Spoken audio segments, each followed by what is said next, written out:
దినోత్సవ శుభాకాంక్షలు. ఈరోజు మనం 80వ స్వాతంత్ర దినోత్సవ వేడుకలు జరుపుకుంటున్నాం.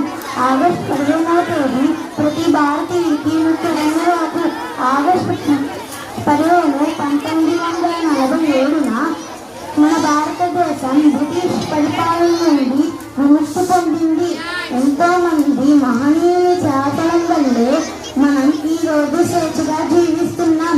బ్రిటిష్ వారికి ఎదురు తిరిగిన మన భారతీయులు ఉయ్యాలవారు నరసింహారెడ్డి, అల్లూరి సీతారామరాజు, పింగళ వెంకయ్య, దుర్గాబాయి దేశ్ముఖ్, టంగుటూరి ప్రకాశం పంతులు, మహాత్మా గాంధీ, భగత్ సింగ్, సుభాష్ చంద్రబోస్ వంటి సమరయోధుల పోరాటాలను మనం ఎప్పటికీ గుర్తుంచుకోవాలి.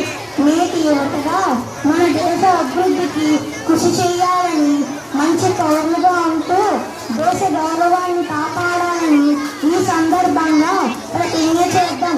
మన తరం బాధ్యతగా చదువులో ప్రతిభ చూపించడం, పర్యావరణాన్ని కాపాడుకోవడం, సమాజంలో ఐక్యత శాంతిని నిలబెట్టడం, వ్యవసాయంలో పురోగతి సాధించడం ఈ స్వాతంత్ర దినోత్సవం మనకు